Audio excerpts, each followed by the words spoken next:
Hello, everybody watching. How you guys doing? It is Thursday night, February 9th, and we're here for another exciting live edition of Wrestle Wrewind. Yeah! Absolutely, absolutely. It is another night of awesomeness, another night of fun, and a night to talk about everything going on in the world of professional wrestling. I'm your host, Jose Casabona, also the host, founder, producer, and content manager of the Ravens Flock, of this awesome channel that you guys are watching, subscribe to, and you're members of, and we appreciate each and every single one of you. And joining behind the camera is the host of the Black Files, my tag partner for Wrestle Wrewind, the man who puts in the man hours behind all the videos that we produce on this channel every single week, Mr. Juan Arouse. Thank you for that introduction, Jose, and don't you ever forget the Mister. And much like all our other shows on this channel, we are simulcasting on youtube.com/theravensflock and twitch.tv/theravensflock online. Hit the subscribe or the follow button on the bottom right corner of your screen. Hit that notification bell to stay up to date on all of our media content. Leave your questions and comments down below, and we will answer them during the duration that we're live. And if you wish to go above and beyond to support the Ravens Flock, then you can become... Where'd you go? I couldn't see you. Ha! Very funny. Ha ha. Hey, or hang on. Let me try it a little more appropriate here. If you wish to go above and beyond, Why are you sucky ducking quack quacking? I'm I not can't see you. to support the Ravens flock. You can become an inner flocker for $4.99 a month. You will have exclusive access to many, many amazing perks that comes with being a member. Juan, explain. No spinneroonies, by the way. I can't spin a Rooney. I'm seated. I mean, I'm not going to do a spinneroony. I'm not going to ask you to do a spin a Rooney. Well, if we've got inner flockers in the chat, and I know we do, which, by the way, hi there, Jen Pearson and Shamanistic Unicorn Tam in the YouTube chat. Go ahead and show off those lovely custom emojis. See, Tam's got the right idea. You also get access to Members First and Members Only content, a special discount to our merch store, link in the description right there. Yay, awesome. You get more access to us here at the Ravens Flock. We can speak with you a little bit more candidly about the future of this channel, and you help us shape that future, of course. But pray tell, Jose, what exactly is it that we do here on Wrestle Rewind? What we do is that we review 3 of the most exciting professional wrestling programs in North America today. That being WWE's NXT, which airs on Tuesday nights on the USA Network. All Elite Wrestling's AEW Dynamite, which airs Wednesday nights on TBS. And Impact Wrestling, which airs Thursday nights on Access TV. So, to get into the landscape of pro wrestling, we're on the road to WrestleMania, and NXT just wrapped up their annual pay-per-view event, NXT Vengeance Day, which we will get to in just in a minute. We're still on the road heading towards AEW's Revolution event, which will be in March, with the main picture being Bryan Danielson versus MJF for the AEW World Title. More on that later. And we're also going to be heading into Impact Wrestling's pay-per-view event, No Surrender, at the end of February. So, yeah, everything is shaping up. Everything is coming to a head as we continue this glorious road as we go to Hollywood, because WrestleMania, it's not just a weekend for WWE, but a lot of wrestling promotions, including AEW and Impact Wrestling, they're all going to want to cash in on that WrestleMania week, if you get my drift. Everyone gets your drift when it comes to this stuff. There is no bigger moment that shows that, hey, rising tides raises all ships kind of thing than WrestleMania weekend. Also, we've got Jen and, like I said, Tam. They're showing off their emojis. We appreciate you guys. Thank you all so much. And thank you for showing up last night on this week's episode of the Black Files. We appreciate every single one of y'all. Indeed, we really do. I nearly had a minor freak out over the whole thing that we were talking about, but that's a discussion better left said for another time. It's okay. No one's calling for your head, Juan. You're fine. No, but if we are going to get into the show, we got to do some stuff as a don't. Absolutely. Juan, ring the bell. Don't mind if I do. All right. Let's start the review by talking about this year's NXT pay-per-view event, Vengeance Day. Before we get to the match, first of all, I am so glad this is not another TV special thrown in on air for free. It's a premium live event. And I'm also thankful that it's a pay-per-view that's not held in the Capitol Wrestling Center. They're actually back on the road, and it's held over in Charlotte, North Carolina. The last time NXT held a pay-per-view event at all was during NXT TakeOver Portland in February of 2020. It was a whole joke that we were making, like nothing good or interesting happens in Portland. Nothing good, nothing interesting happens in Portland. And for 3 years, nothing interesting happened I take it back. A couple things interesting happened during NXT in the past 3 years. Well, except for, like, if we want to take a talk outside of wrestling, Portland isn't that kind of the area where our friend and former flocker Casper Hignite moved to? Who goes by Piper now? Okay, that's one exciting thing. Fair enough. I'll give you that. Hey, good for them. No, I was mostly talking about the fact that that WWE was in lockdown due to COVID, and we were in the pandemic era, which was awkward. Yeah. We were treated to big buildings with empty seats and weird audiences that were on plasma screen TVs or piped in. And piped in. Yeah, that too. Both.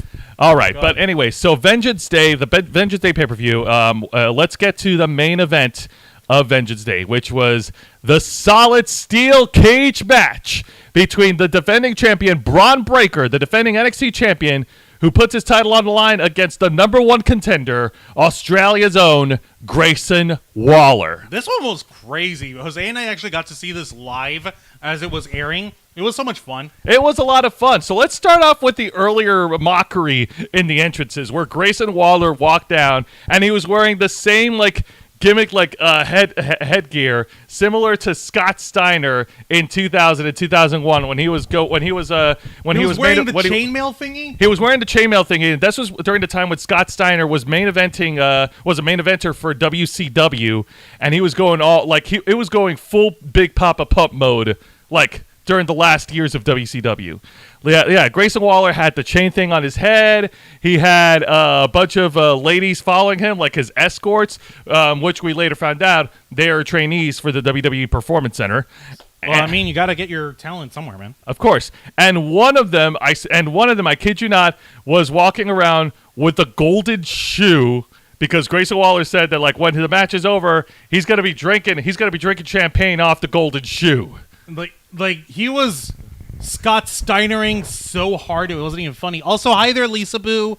How's it going? Lisa Welcome Boo. to Wrestle Rewind. Welcome to Wrestle Rewind. And the fact that he had a whole bunch of women with him as his escorts is another knock on Scott Steiner's valet for WCW, Madeja. No, he was just nuts over here. He was going Hey nuts. there, Hassan Terrell. Hi there, guys. Happy Pizza Day. Hello. Pizza Day. Thank you very much. Today's National Pizza Day. Oh, is it? I know this because I had pizza for lunch this morning. That explains that. That being said, Braun Breaker surprisingly did not come out with any gimmicked entrances, except that he tore down that thing from the Grayson Waller entrance. But then that's it. Oh yeah, Grayson Waller. He had set up this big projecting screen of himself at the entryway of the stage, and Braun Breaker punched right through it and tore it through it rah, rah, rah, rah. He was going full Steiner. And of course, Grayson Waller being the opportunist. Never go full Steiner. He never go full Steiner. But of course, too angry. But Grayson Waller, being the dastardly opportunist that he is, went straight for Braun Breaker before he got into the steel cage. These two men brawled at ringside before the match began, with Braun Breaker getting the upper hand, throwing him around like a rag doll, and tossing him back into the ring with the cage locking up right behind them. And then the bell rings, and there's nowhere for Grayson Waller to escape. No, actually, this is the thing. Normally, which is a weird thing with steel cage matches in WWE, you can win the match by escaping the cage either by climbing over the top of the cage and landing with both feet out hitting the ground, or escaping through the door that the referee would actually have be monitoring, okay, you guys can do whatever you want with each other in the ring, we don't give a damn. Yeah. But if you make your way to the door, we let you out, and then we let you through the door. Not this time. This time was Grayson Waller, he could try to climb up over the top of the cage, but it wouldn't make a difference. Braun Breaker would just get an opportunity, just jump over and climb out and grab him and just give it back in. There was no escape the cage condition for this cage match. The only way to win this match is by pinfall or submission. And that was it. So yeah, he was like, no, you're my. Actually, hold on, I gotta do my Braun Breaker voice. Grayson Waller, you ain't gonna take me down this time, and you ain't gonna get away from me. I'm the NXT champ. I've been holding this button down for a whole solid year, and now I got you in a solid steel cage. I don't know what kind of salad. Is it a chicken chop cob salad? Is it a Caesar salad? Is it a Greek salad? Is it a potato salad? I'm gonna potato you all up and down the ring. You know what that means? I'm gonna leave you lumpy. That means I'm gonna leave you lumpy all over, and I'm gonna mess you up, buddy. Oh my goodness. Thank you for that. Also, you got the wrong graphic. That's from last year's Vengeance Day. I'm pretty sure I gave you this year's one. Put another one up. No, I gave you this year's one. Go ahead and look. I could have sworn that you did. Just look carefully. I'll look. You keep talking. All right. So getting back to the match, yes, Braun Breaker went to town on Grayson Waller, hitting his John Cena hitting his John Cena 5 moves of doom. Well, sort of, kind of, not really. He hit him with the shoulder blocks, catches him with the power slam. But Grayson Waller was able to pull the rug from under Braun Breaker, utilizing the cage as a weapon against him, and more importantly, using Braun Breaker's speed against him. Oh, no. Oh, yeah, Juan, you saw it. Grayson Waller, you can see, he's an asshole, but he's not an idiot. He may be evil, but he's not stupid. Exactly. Grayson Waller using Braun Breaker's speed against him. When Braun Breaker would try to tackle him, Grayson Waller would just duck out of the way, and Grayson Waller would take every chance he gets, slam him one side of the cage after another. And then at one point, he even hung Braun Breaker by the ropes. He tied Braun Breaker up and got his arms wound up in between the top and middle ropes on the hero side of the ring over there. It was crazy, man. It was so awesome. You see, Tam is throwing up salads here because we got potato salad. Is it a chicken chop Cobb salad? Is it a Caesar salad? Is it a Greek salad? Is it a potato salad? That's what it is, because I'm gonna potato you. I'm gonna leave you lumpy. I just came up with that off the top of my head, and I'm very proud of myself. And hey, kudos to you, man. Jen's over here saying, listening to y'all helps me not want to throw my sewing project like a wrestler in a steel cage match. All right.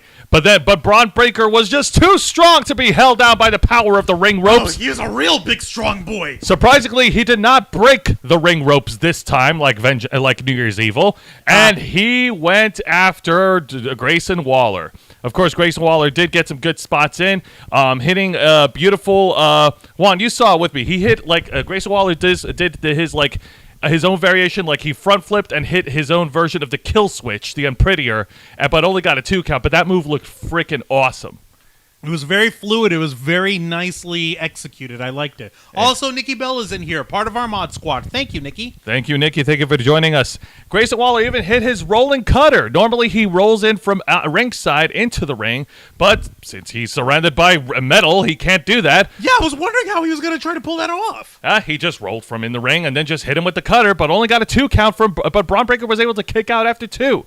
So Grayson Waller decides to up the ante. He goes up to the top rope, but it's not enough. So he goes to the top of the steel cage structure, all the way to the top, and it looked like he was about to do like a top rope move, but then Braun Breaker just charges back up and goes straight after Grayson Waller. Both men are at the top of the corner of the steel cage, and Grayson Waller, it looked like he was trying to escape, but then Braun Breaker then threw Grayson Waller's ass back into the ring from the top of the steel cage. The steel cage, mind you, that's 20 feet high, right, Juan? About 15, 20 feet. Yeah, about 15 to 20 feet high. Yeah.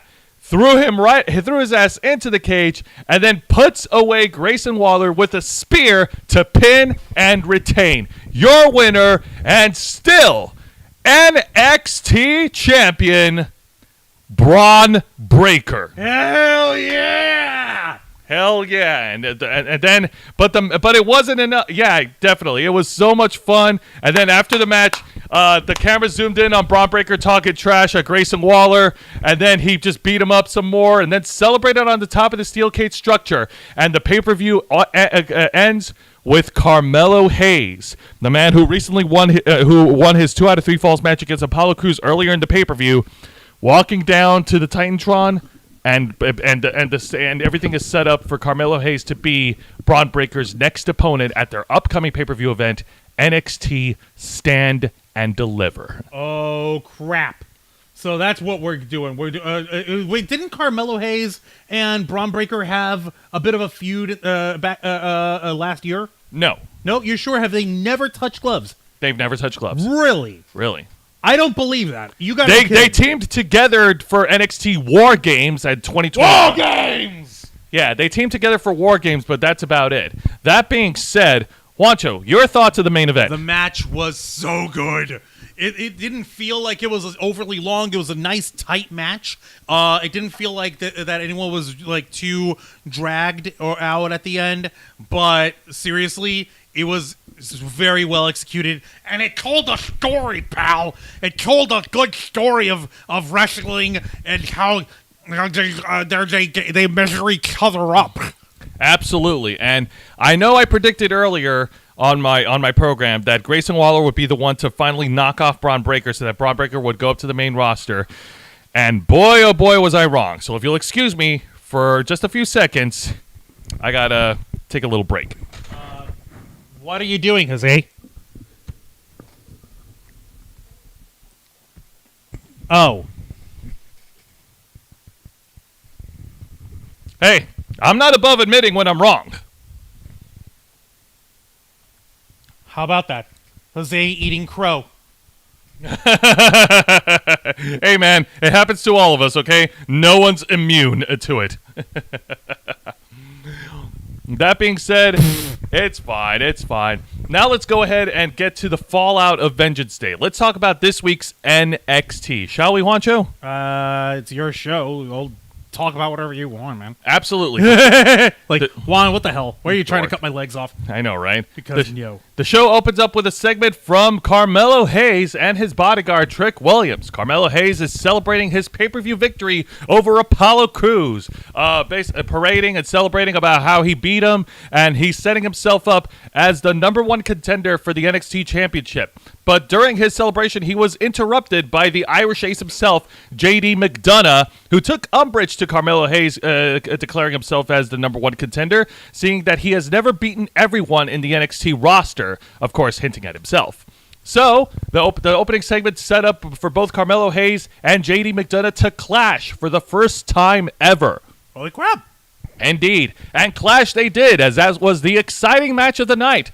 Carmelo Hayes versus JD McDonough, both men with different ring styles, and yet they complement each other immensely. Kind of like that flipping Spanish fly that JD McDonough did onto Carmelo Hayes. Wait, did they just jump right into the match? No, they don't. No. This was a little later on in the evening. Okay, I was about to say, because that'd be hilarious. What, they just came out in their gear ready to go. I would imagine that Carmelo Hayes would have been decked out in his fancy threads to take his victory lap. Yeah, and to JD McDonough's credit, he's not a slouch. He definitely deserves to be in the discussion. But the problem is, well, if you want to compare win-loss records between JD McDonough and Carmelo Hayes... yeah, they frickin' matter. Screw you, Grayson Waller. Wins and losses do matter. And screw you, Tony Khan, for almost making it irrelevant. Almost. Yeah. Only reason why I'm asking over here is we've got Carmelo Hayes, whose biggest highlight to date was having been North American champion, and JD McDonough, whose biggest feat is freaking us out with acupuncture in his face. And also, quote-unquote, injuring a couple of wrestlers along the way because of his psychoticness. I don't know.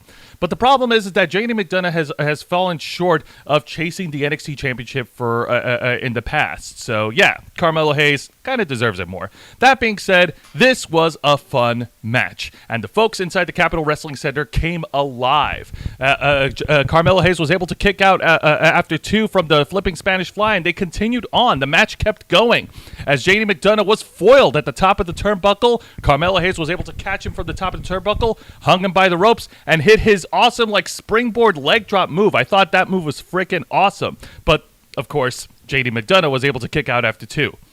And then after a series of back and forth exchanges, back and forth strikes between both men, Carmelo Hayes was able to get the advantage on hitting his rush, his series of punches and kicks. His roosh. Yep. He hits him with a springboard cross chop and then hits him with Dustin Rhodes' finishing move, the final cut, but only getting a 2 count. So, as we reached to the end of the match, JD McDonough was able to get some air by hitting Carmelo Hayes with a headbutt, and it looks like things were going the Irish Ace's way. Until we get the return of the former NXT UK champion from Moscow, Russia, the Tsar, Ilya Dragunov. Damn! He is back from injuries. JD McDonough sidelined him months ago, and now he is back for retribution. You sure you want to say that? Shit, you're right. He is back for revenge. There we go. The thing is, he missed out on Vengeance Day. That was a couple days ago. He's late for his Vengeance Day. So JD McDonough tries to hit his finishing move, the Devil Inside, only for Carmelo Hayes to roll up the Irish Ace to pin and win. Your winner, Carmelo Hayes. He shot his shot, and he didn't miss. Ouch. And then after the match, Ilya Dragunov went to brawl with JD McDonough at ringside, with JD McDonough fleeing into the crowd. How appropriate! You can see his tan line as he's running away. How appropriate that JD McDonough went in the direction where the fan was holding the Irish flag right in front of him. I don't know if there's an irony to that. No, it's more like, hey, this is your cue. This is your spot if you're going to run. Run this way, pal. Okay, right. I'll run towards the flag. I know, right? Nice. That being said, I'm happy to see Ilya Dragunov back. He is one of the amazing wrestlers that pioneered European-style wrestling. He's had great encounters with JD McDonough, with the Ring General Gunther, and he's also had great clashes with Braun Breaker in the past for Halloween Havoc. And yeah, I want to see both him and JD McDonough get into a grudge match. And as for Carmelo Hayes, I don't know. I feel like he's slowly but surely turning babyface. This is a tortoise moving at its own distance. Are we sure? Because when you frame him against Braun Breaker, he still comes off more of a cocky heel. I know where you're getting at. Is he tweening, do you think? I believe he's at the point right now he is tweening, because here's the thing. Heels can turn baby faces. Heels can turn baby faces over time, depending on on the fans, if they adore him. And because think about it. If you think about it back to the wrestlers like The Rock or John Cena, how they started off as heels, but then they grew into their characters and the fans adored them and they turned babyface. And it was natural. It was organic. I think the same is happening to Carmelo Hayes, but they're not rushing it. They're going on a certain pace. They're pacing themselves, Juancho. Oh, good. This works. This is that's an excellent way to turn things about. But hey, but you know what? I could be wrong. Because wrestling be crazy and wrestling likes to throw surprises. Anything can happen in the world of pro wrestling, pal. Yeah. All right, but let's get to the exciting segment of the night, and this focuses on the NXT North American Champion, Wes Lee. All right. What the hell is this weird face he's got? He's like, but are we, though? Are we? I did that on purpose. Dope. Hey, I am not going to pass up an opportunity to get a dope-looking face like that, okay? Okay, what in the world did Wesley say / do to inspire this in you? Okay, so, actually nothing. I just did it for shits and gigs. Jackass! Okay, but let's get to the heart of the matter. There was a video package they showed before the interview of showing Wesley, and it was kind of like it's kind of like an independent documentary video of his travel to Charlotte, North Carolina to prepare for the pay-per-view event. He recently just came out of retaining the championship against Dijak, the former leader of Retribution. Quit referencing Retribution, you silly hobo. Yeah, you're right. I got to stop doing that. So Wes Lee, on this interview, he has issued an NXT North American Championship open challenge starting next week. So next week he will be defending the champ. So for however long his title reign lasts, he will be defending the championship in awesome matches to highlight the other talent in the NXT roster. At least that's what I'm speculating. John Cena did it with the United States Championship to put the spotlight on Zack Ryder, Sami Zayn, Kevin Owens, AJ Styles, Dolph Ziggler. There was actually, in his defense against Dolph Ziggler, I believe it was on an episode of Raw. There was a moment where in the middle of the match, Dolph Ziggler scurried out of the ring to try to hide from Cena, but folks in the audience noticed that somebody proposed to his girlfriend, and she said yes, and John Cena grabbed a microphone like, hey, I know we're in the middle of a match over here, but we got folks over here. This lady, she said yes. Yes, she did. And speaking of people talking, hey up, yes. Steph! Hey up, Steph, the altar nerd! Thank you for tuning into Wrestle Rewind. Oh my goodness! I hope you're doing great. I hope you're doing well. Yeah, we know you got a throat thing. It sucks. Yeah, it really sucks, and I really hope you're on the speedy road to recovery. But yes, it's also similar. She's a tough girl. It's also similar to Cody Rhodes' AEW TNT title reign when he defended the championship and put the spotlight on Sonny Kiss, Jungle Boy, Ricky Starks, Eddie Kingston.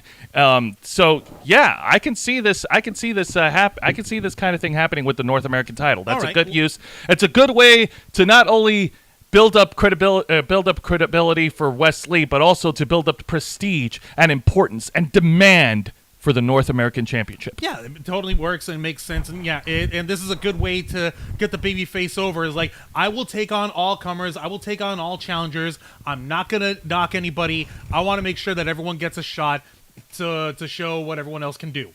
Yeah, very good. Very good baby face booking. Although, I got to say, what in the world is up with his baby face's, face? That was totally me, because I'm immature. Why, Jose? I'm begging you. Why? You could have freeze framed at any moment. You chose that one. Because my ceiling for immaturity is invisible. That's why. Wow. Unreal. Also, Hassan is saying that he tastes his meatloaf and carrots. We actually had barbecued chicken over here, along with some mac and cheese and mashed potatoes. Yay! And Jen is asking, after the third round, I won the sewing match. Where's my belt? There's your belt. You're an inner flocker. You've got your championship emoji right there. Indeed. Congratulations, Jen, on winning against the sewing machine. All right. Now, let's get to the match of the night. And this is a one-on-one match between two NXT women. It is Lyra Valkyria taking on Brazil's own Valentina Feroz. So this was more in the undercard. Okay, so I have to explain the storyline right now, first of all. There's a story? There is a story. Go figure, right? So Valentina Feroz is right now in a lower card angle with Elektra Lopez, the former valet of the Phantom League, before she was replaced by Zelina Vega. Which, if you ask me, it's it's an upgrade. It is an upgrade. Afraid so. Sorry. Yes. Elektra Lopez is trying to get Valentina to turn heel, to become a dastardly heel, and do whatever it takes to win. But Valentina is just too much of a good girl to do it. This match was pretty average. It started off with Lyra Valkyria getting the upper hand, hitting her moves and hitting her judo tosses around the ring. Really cool stuff. Valentina Feroz was able to show a little bit of teeth, show a little ferocity during the match, and that's actually pretty awesome. But then we get to the match finish, as with the referee distracted. Also, Wendy Chu is at ringside cheering on for her friend Valentina. Okay, what? Yeah, there's that The too. sleepy girl, Wendy Chu. The sleepy girl. No wonder you're saying that this is underwhelming. No. Pay attention to the action in the ring. No, I was paying attention to everything. And then Elektra Lopez, she with the referee's back turn, she threw in her gold brass knuckles and tried to pressure Valentina to use it, with Wendy Chu shouting, "No, don't do it, don't do it!" So, with that moment of hesitation, Lyra Valkyria was able to get her second win and hit Valentina Feroz with a series of roundhouse kicks before getting the win. Your winner, Lyra Valkyria. Ouch. Yeah. So, on the one hand, Lyra Valkyria continues to be undefeated in singles competition. But on the other hand, I don't know. It didn't feel like anything that was like that. If anything, the only thing, like I said, the only thing it accomplished is just pushing Lyra Valkyria. But as far as the storyline goes with Valentina and Elektra Lopez, I don't know. I don't think anybody cared. That's depressing. It is depressing. But, Ouch. yeah, it happens. But let's get to the bad segment of the night. It is a backstage segment between Chase U's own Tiffany Stratton, Thea Hale, and Tiffany Stratton. Okay, so the Valley Girl, the bratty Valley Girl, and the cheerleader of Chase University. Oh dear God, here we go. I know. I mean, have you checked out the pitch of Thea Hale screaming? That's crazy. I have. It's supersonic, but it's super awesome. So the story behind this is that Tiffany Stratton said made some derogatory remarks against the university on her TikTok, and Thea Hale took umbrage to that. Wait, this is all about a TikTok? Yes. Social media, am I right? What? Hey, we have evolved. We don't start fights on Twitter anymore. We do it on TikTok now.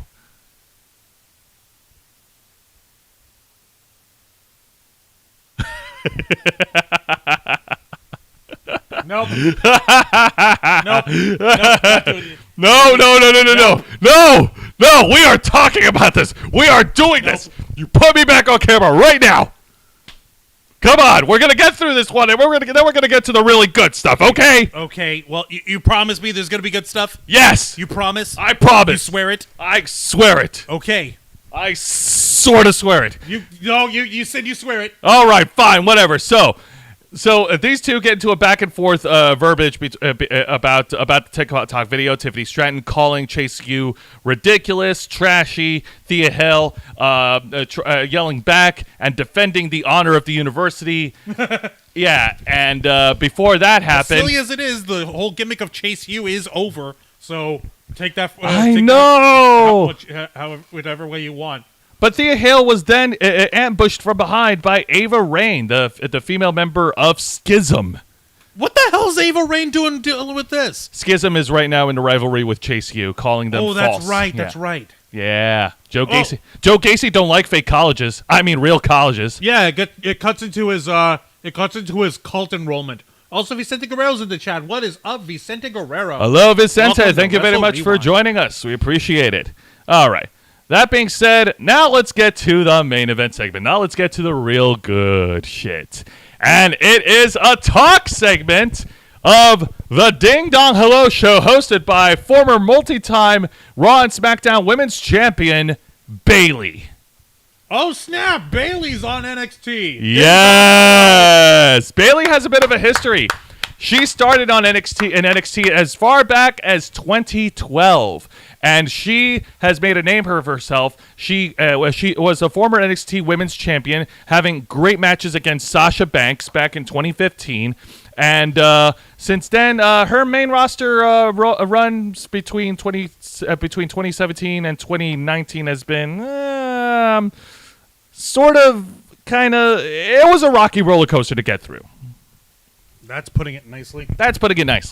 But she finally came into her own when she turned heel on the first SmackDown of Fox in October of 2019. And since then, she has been on a roar as a heel. Right now, she's currently on Raw, and she's managing for the team of Damage Control, the WWE Women's Tag Team Champions, Io Sky, formerly Io Shirai, and Dakota Kai. All right, so it looks like Bayley's special guests are Toxic Attraction. Yes, indeed. So, Vicente, Bayley on NXT was gold, no pun intended. Good to great matches there. Very nice, yes. Indeed. So in the talk segment, JC Jane and Gigi Dolan, they are the guests, the Toxic Attraction. They are at odds with each other after their failed attempts to capture the NXT Women's Championship in the triple threat match at Vengeance Day, which saw Roxanne Perez retain. And the best way I could describe it is both cats basically roaring at each other back and forth, making cat noises. It was so ratchet. They pretty much, they tore into each other, and until later on during the segment, and then they started actually, it looks like they were trying to bury the hatchet and trying to come together as friends again, and Bayley was like shocked at all this, like, yay, all right, the happy couple is back together, Toxic Attraction, and then the fans were cheering. Both of them stood side by side, and everyone was happy. What a happy moment. What a great, happy ending to another great show on NXT. Excuse me for a second. What the hell is this? What the hell am I looking at? Hang on. Before you do that, I need to take another lunch break. What is this?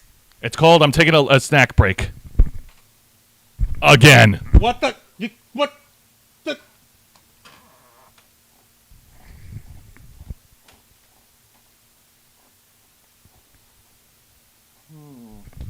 So crunchy.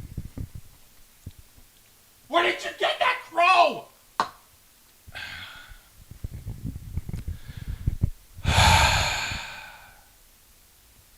So JC Jane pulled the trigger first and turned on her BFF Gigi Dolan, super kicking her in the ring, and then throwing her headfirst into the ding dong door before kicking her again in the face. Like a running stomping kick right into Gigi's on the side of her cheek. It was horrible. It was gnarly. She took a photo of it later afterwards. It looked cool. This is twice that I was wrong about Vengeance Day. I honestly thought Gigi Dolan was going to be the one to turn heel, but no. Once again, hindsight be damned. What is wrong with me? Ugh. Yeah, no. And, JC Jane is the one that pulled the trigger. And this is similar to, oh my God, I can't believe I'm referencing this.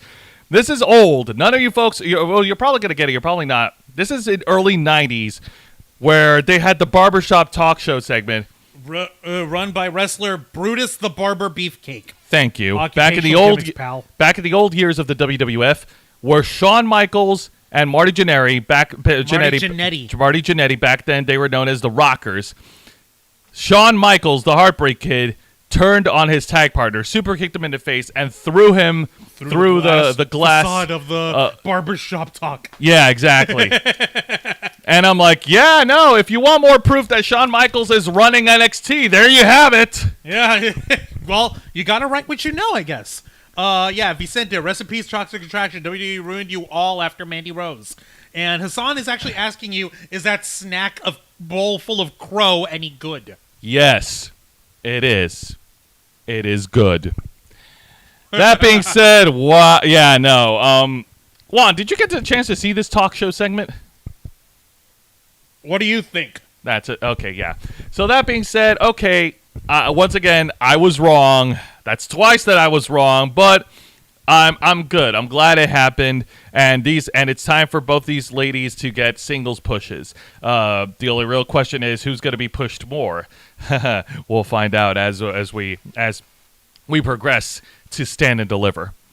That being said, before I get into this week's edition of AEW Dynamite, I have a special treat tonight.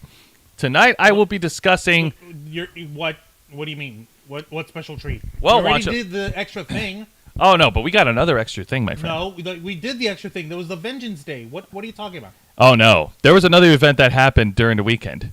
No. Oh yeah, and it's not in anywhere in the States, my friend. We're going into the seas. What? We're going into the water. What? We're going into the deep end. No. Oh yes, we are, baby. No, we're not. Yes, we are. No, we're not. We're discussing the main event of the 4th annual Chris Jericho's Rockin' Wrestling Rager at Sea, baby. I'm leaving. No. I'm taking the show with me. Wait, Juan, no.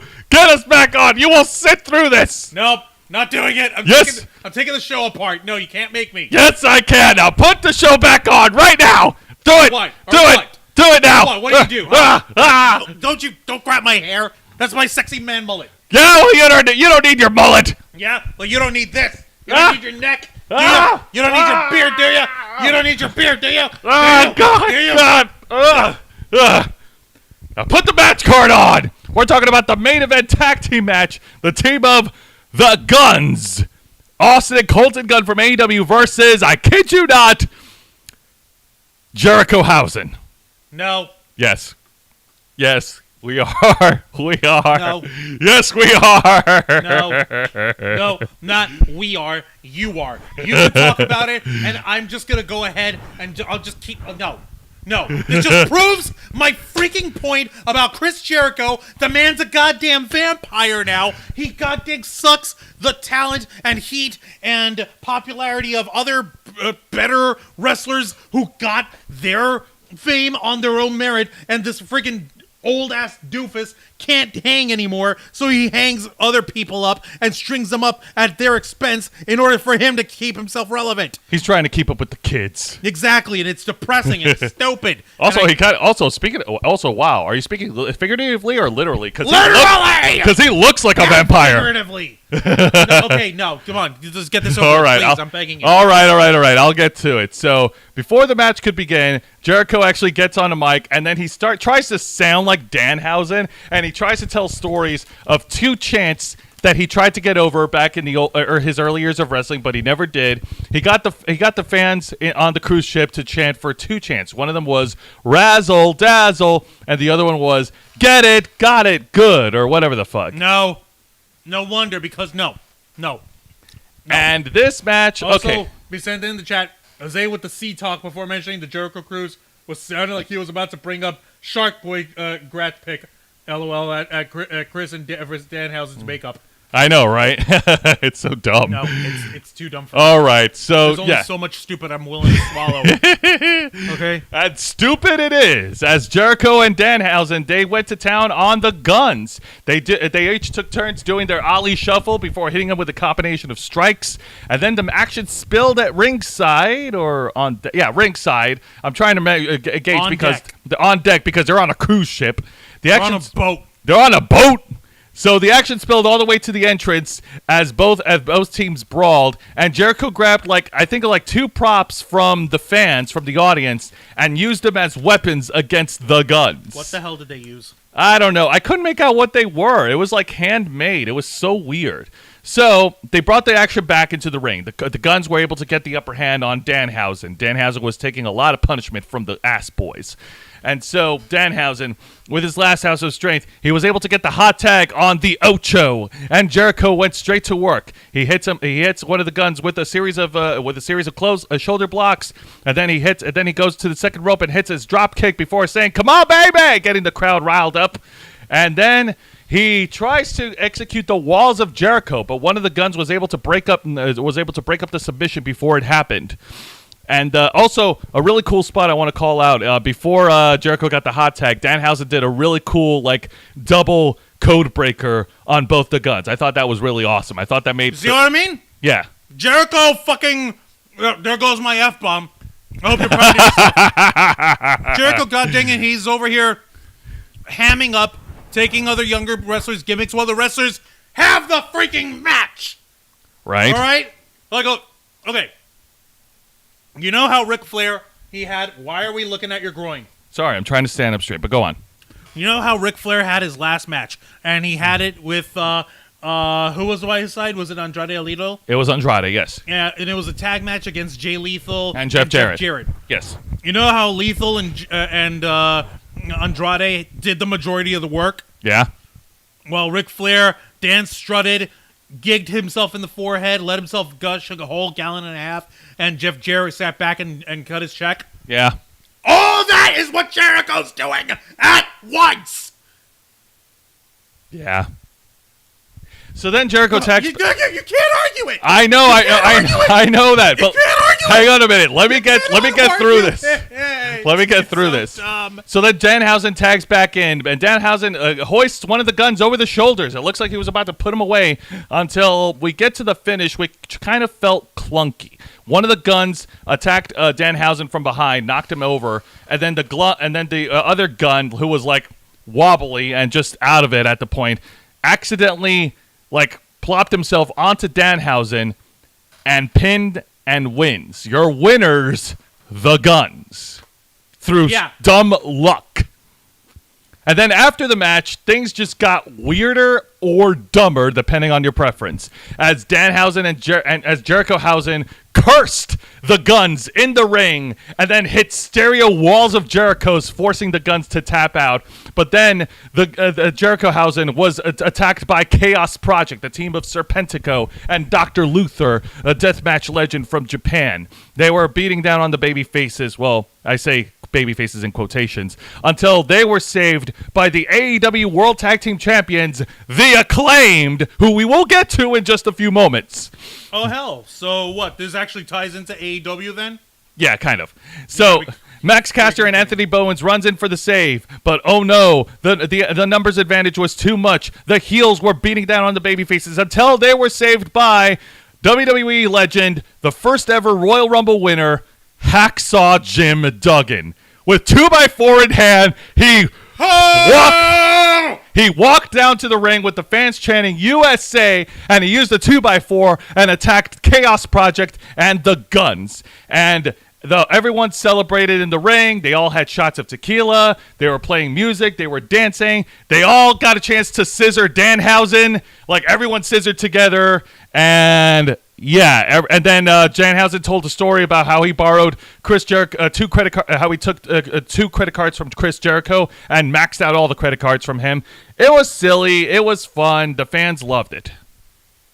Well, I guess with it taking place in international waters, there's no law to hold them back. So the law of sheer stupidity not working doesn't apply.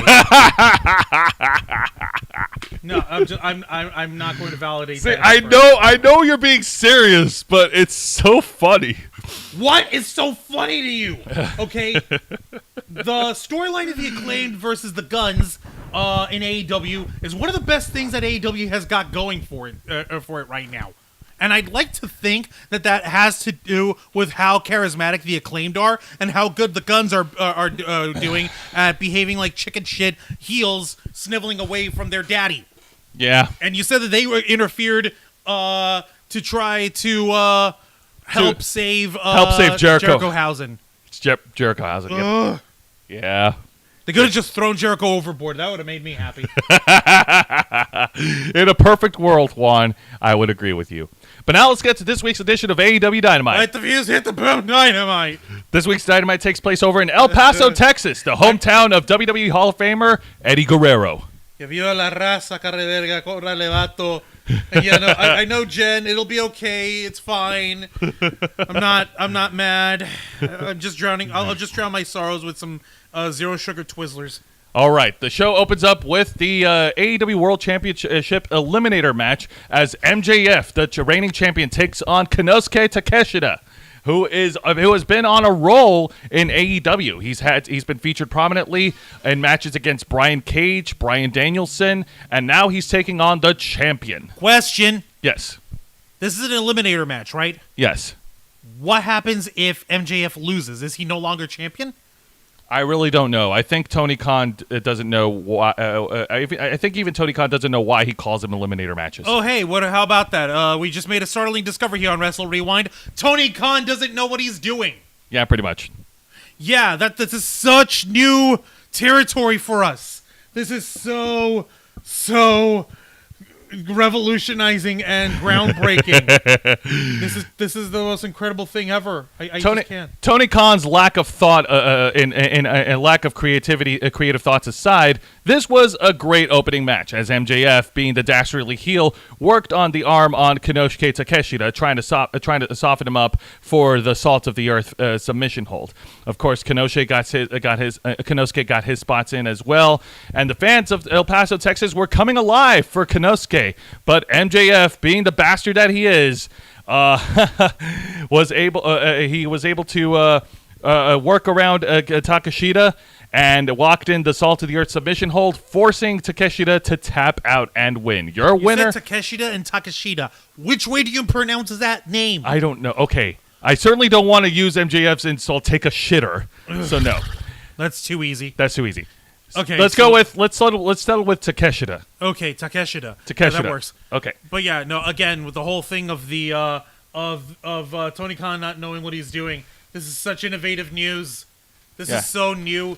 This is incredible. Yeah, I know, right? It's like we never talked about it before. No, it's like this is the first time we ever mentioned it. I know, ever in history. Of the Ravens flock. Who knew, right? I certainly didn't. Hey, look at us. Hey, look at us. Yeah. Who would have thought? Who would have thought? No, not me. No, I thought that was subtle. Yeah, I know. That being said, MJF won, and after the match, he beat the shit out of Takeshita using the dynamite ring to bust his skull open and make him bleed.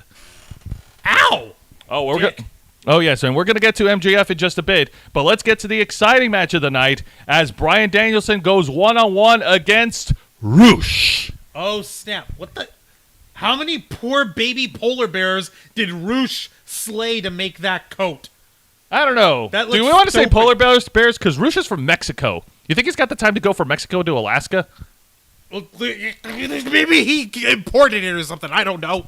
Also, what's his face? Vicente saying if MJF would have lost to Konosuke, it was non-title. It could mean that Konosuke Takeshita gets a title match. Oh. Okay, I get it. I guess, sure. Still, it's like, come on, guys. Like, you couldn't come up with it. Whatever. They just call it a number one contendership thing. Yeah, why don't they just call him number one contenders match? Why do you have to come up with these weird names? It's an eliminator. It's an eliminador de las apuestas match for obligatory lucha libre referencing. Yeah, because damn, Tony Khan is such a mark. He is a goddamn mark. Let's get going. Okay. All right, but before the match, Roosh. All right, but before the match began, MJF got on the mic and he cut a promo on Bryan Danielson. And during his promo segment, MJF forced the referee to count to 10, and also at the same time locked Bryan Danielson in his locker room as Bryan Danielson was tending to Takeshita and his injuries. And what? Yeah, and Bryan Danielson was able to break out of the locker room and run back into the ring as the referee counted up to 6. How? So yeah, oh crap! I know. MJF's plan was foiled, and the match began, and the fans came alive. We had chants of yes. We had yes chants. We had C chants, because why not? We're in Texas. And while MJF was on commentary, verbally abusing Tony Schiavone because he can. So during the match, it got bloody as Roosh managed to bust Bryan Danielson open, and Bryan Danielson was bleeding like a stuffed pig. Oh my goodness. A stuck pig. A stuck pig.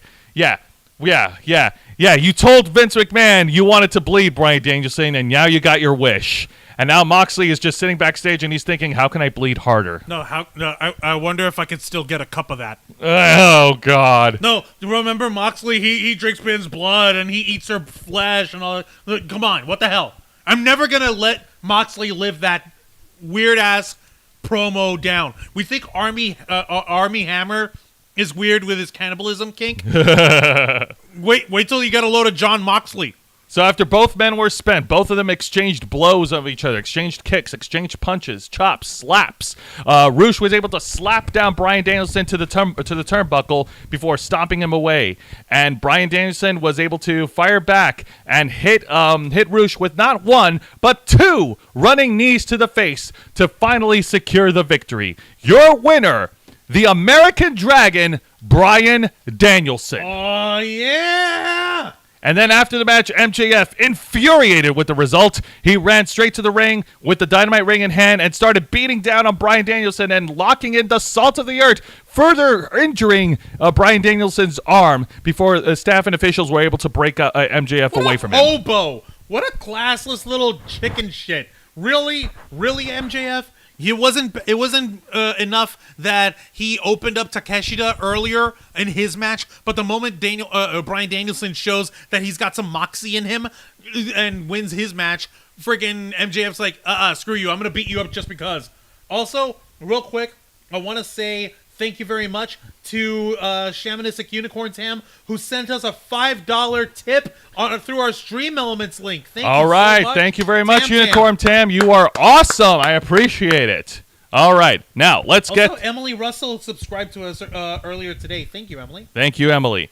But oh no, we are not done with MJF yet, Juancho. What the hell do you mean? As we get to the exciting segment of Dynamite, where we get before the match began, we got a backstage segment with MJF following his victory over Konosuke Takeshita.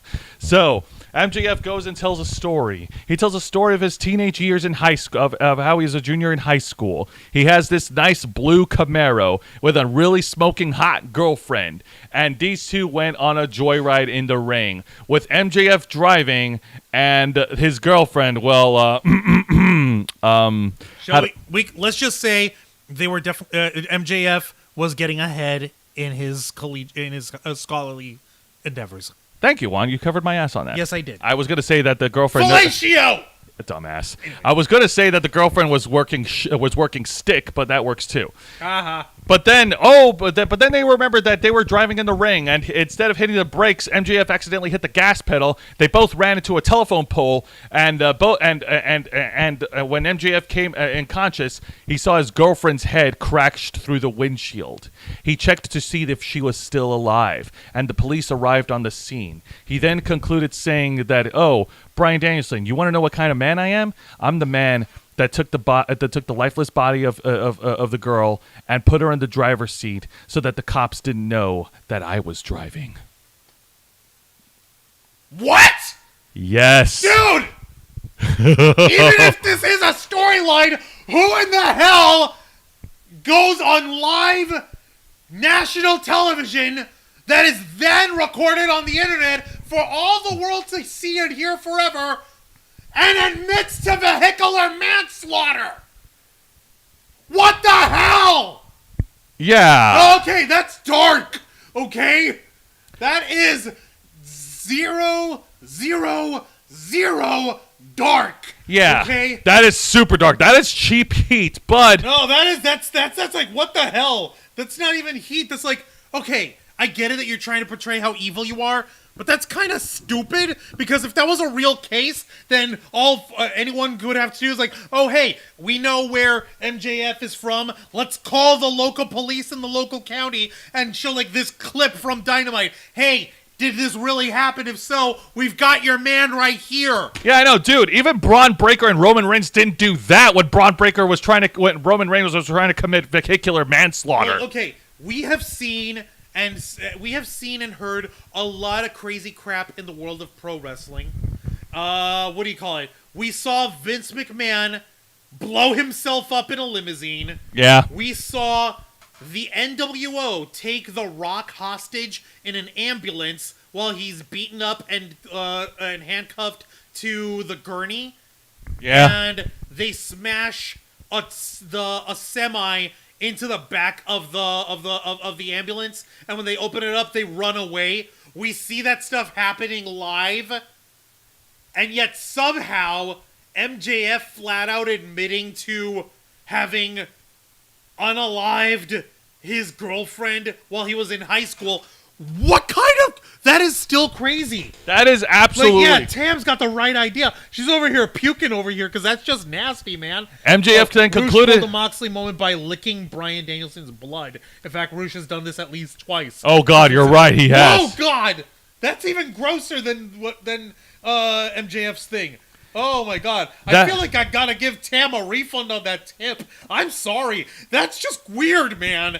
We're over here talking about people eating each other and MJF vehicular manslaughter confession and Roosh licking people's wounds.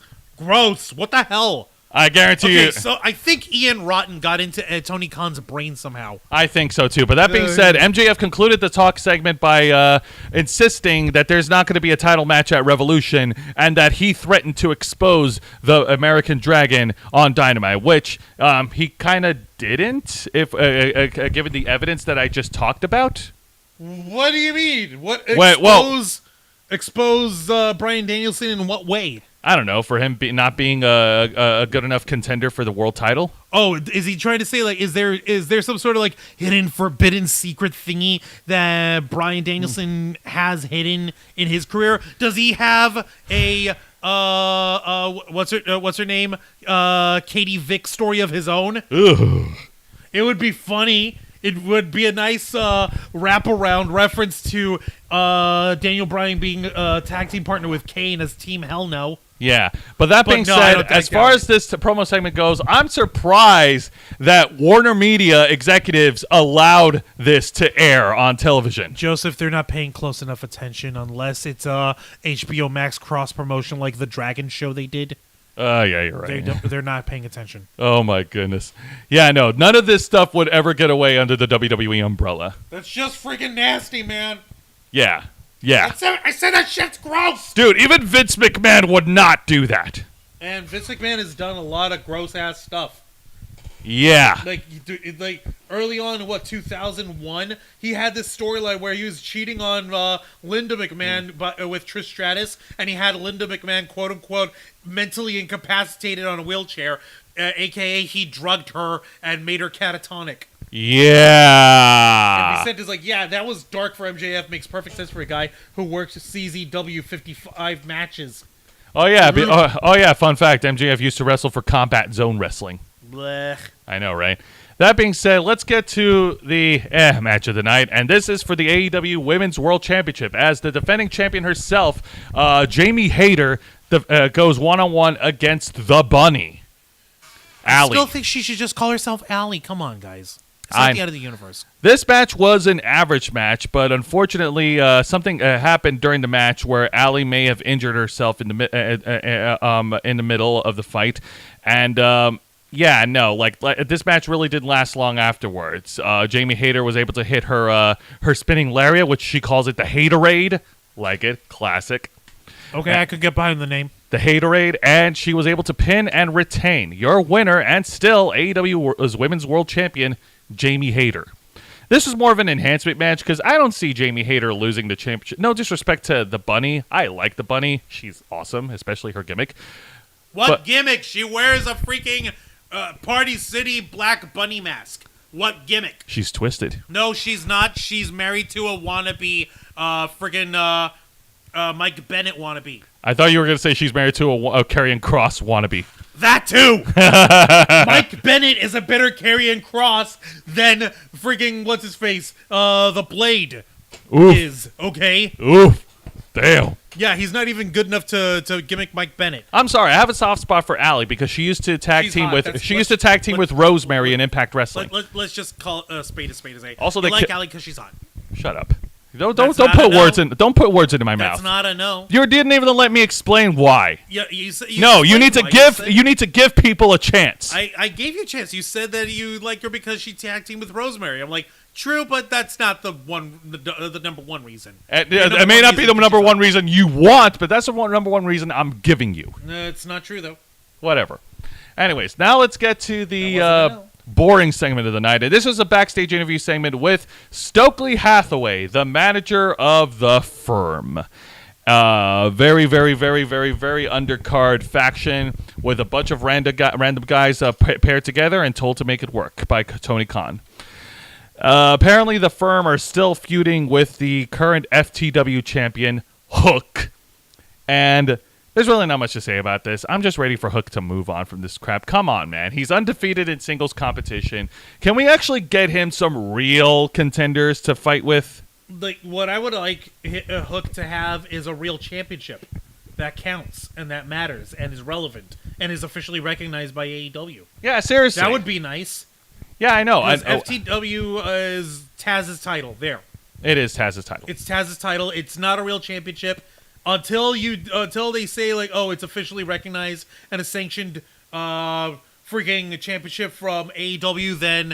Then until they say that, then it doesn't matter. It doesn't count. It's a piece of decoration that doesn't mean anything. There. Yeah, I know. You could say what you want about Jade Cargill's TBS run being stale right now, but shoot, at least she has an actual title for people to fight for.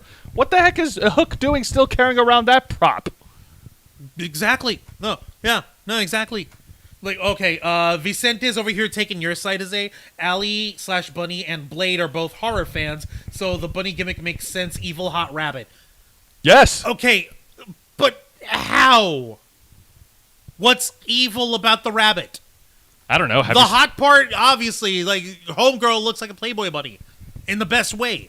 Hey, man, but, like, rabbits can be ruthless killers. I mean, have you seen Monty Python and the Holy Grail?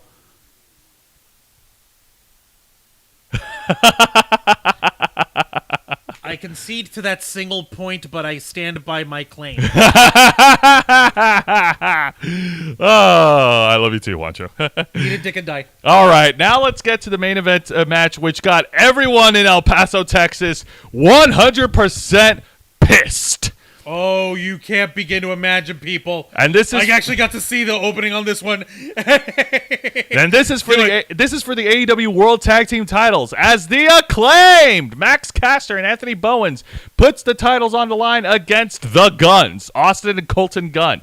This is finally going to be the big blow off, or at least I think it is. They've been going back and forth against each other. They had a crappy a psychiatry group therapy segment, which didn't get anywhere, and now they're finally clashing one more time. They clashed before in a dumpster match, but now it's for the titles. And first of all, before I get into the match and rip it apart, I do want to say I got to give credit where credit is due to Tony Khan, having AEW homegrown talent main eventing on Dynamite. El Paso! The acclaimed have arrived! Scissor me, daddy ass!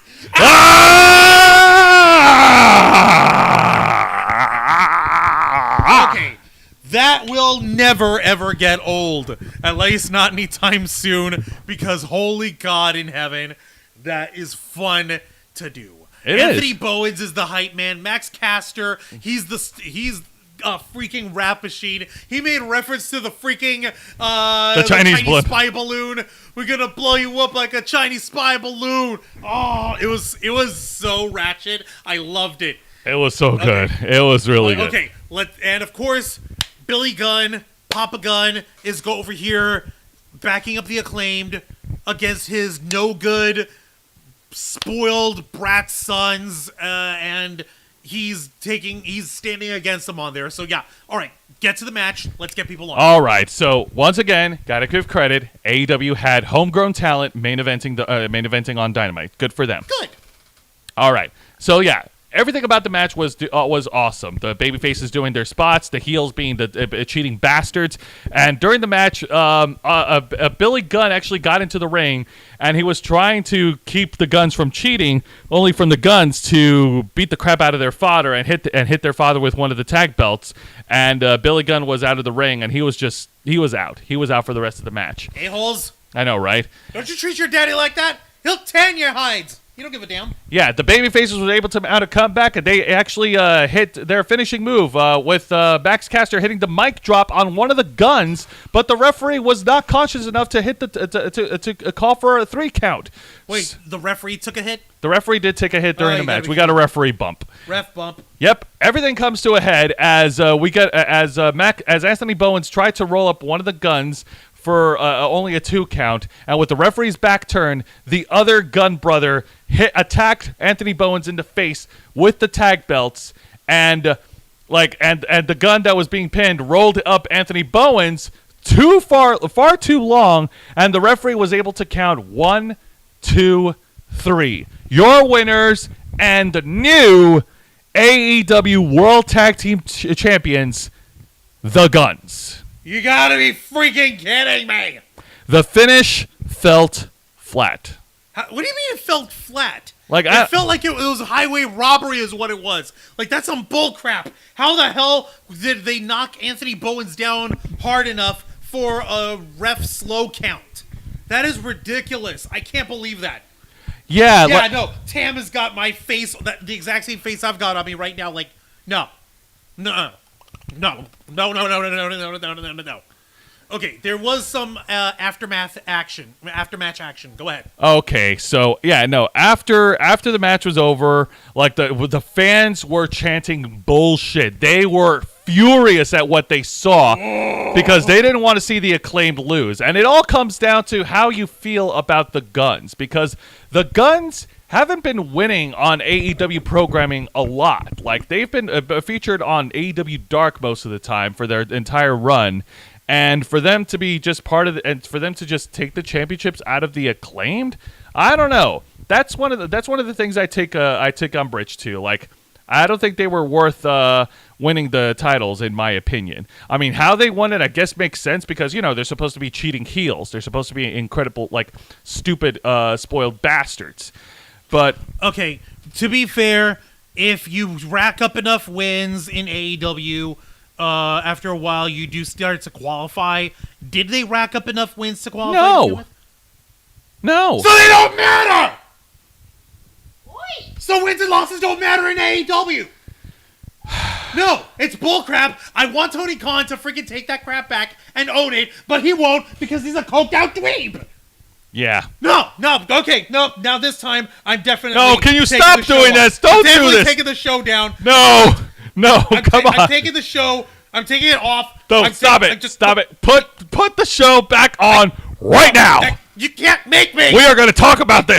Why are we going to talk about this? You're hurting me. Because You're hurting my soul. Because this is my show, damn it. God dang it, stop it. Do not whack me. I am a human being. Life has value. All right.